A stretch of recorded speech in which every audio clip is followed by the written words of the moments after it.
Now, the thing is, company directors don't like me, as a rule.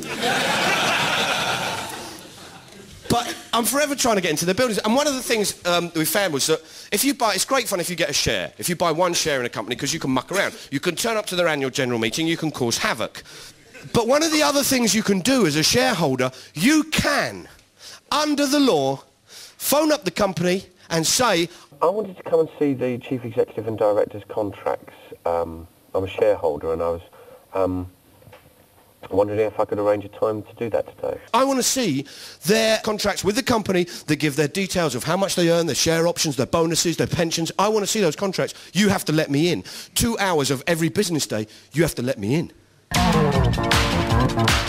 We went into Wimpy. They were very sweet with Wimpy, George Wimpy PLC. Hello, I'd like to come and say, yeah, okay, come in. And look through the contracts, sitting there.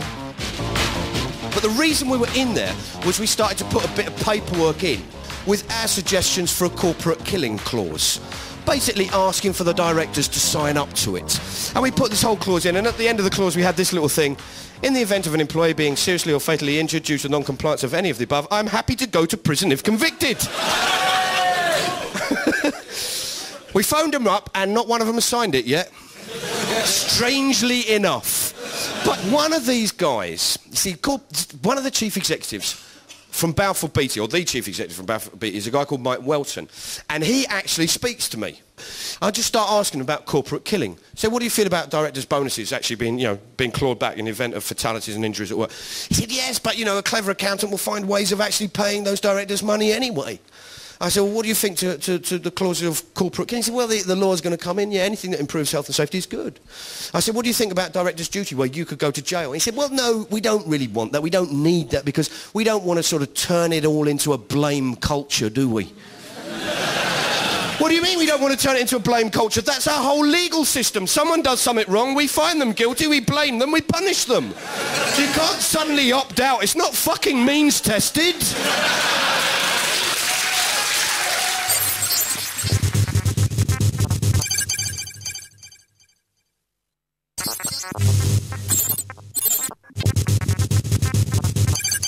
There's a case a little while ago where a lad called James Wagg was working on the A1. He was in the Central Reservation. He just passed all his safety tests. He was working with a strimmer, which gets harnessed around you. He's been between the two metal bars. He put the strimmer over the bar, which he's legally able to do, to carry on his work. At that moment, an Army Land Rover hit the metal bar, travelled 29 metres, caught the strimmer, dragged James over and killed him. Now, because of Crown immunity, the CPS could not prosecute the Army. The guy who was driving it was on Army time. He had just completed training exercises in Arizona. He had just flown over across the Atlantic. He'd just been on a 4-hour coach journey and he'd just been asked to start driving from Lincoln to Portsmouth by the Army. You would have thought that the Army could be proved to have a controlling mind, because that's how it works. You don't just go there and say, I want a Land Rover. They go, yeah, sure, here's the keys. There is a chain of command. There are procedures. There are risk assessments. There is a controlling mind. That's the whole point of the Army. And yet, when the court case was brought, the guy who was driving that Land Rover was charged as a civilian, despite the fact that he was on duty. He was charged with driving with undue care and attention. He was fined 300 quid.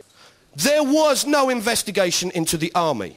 There was no investigation into who gave the orders. There was no investigation into who actually set out the safety procedures. Were they assessed? None of that. There was no assessment of a controlling mind and a charge of corporate manslaughter because the MOD couldn't be charged by the Crown Prosecution Service because they have Crown immunity. With us tonight is Stephen, who's James's father, and Stephen and myself went up to the Army base in Lincoln to try and get some answers out of the Army because they haven't replied to anything. They've replied to nothing.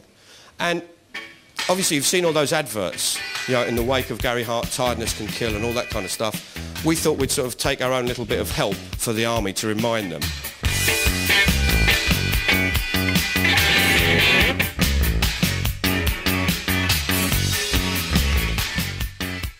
And do you have permission off anybody? Whether the guy that you need to speak to is okay. Hiya, how you doing? I'm Mark Thomas, Channel 4. Yeah. This is Stephen Wegg. Hi. Stephen lost his son James from an accident involving a soldier from this base who was moving a Land Rover, and we wondered if we might be able to talk to the commanding officer about it. I don't know if the commanding officer's come in on his leave time. Is there someone in charge then? What I'll do is I'll see you. Yeah. Otherwise we've got anarchy. No, because they're on public footpath, you see. And you see, if there's any issue of national security, we've done a lot of work with the D-Notice Committee. We're very happy to cooperate with them. From where they are, that's fine. I'll tell you what, you don't want to try... We've got a little rest stop out here. We've got a little lie-down area. There's some biscuits, cup of tea. All right, no, I'm If you fancy road testing it, you're very welcome. Yeah, hiya. I see the regiment going to speak to you now. OK, Oh, thanks excellent. very much. Oh, just him? Mark Thomas? Yeah, he's Mark Thomas, yeah. It's James's dad. It's just you. Why can't he... Could you ask if James's dad could come in? Stephen could come in. Would you ask? I'm just doing my job. No, I understand you're doing your job, but... If you come in to speak to IC and then request for him to come in, then... Yeah. So I've been told just you to come into the camp, nobody else. So I go in there, this bloke goes, oh, Mr Thomas, please come in, talk to this man on the phone. He should have said he's our press officer, but he goes, he's our media controlling ops. What? The bloke just goes, listen, let's just run over the whole issue. I said, that's a really fucking inappropriate phrase.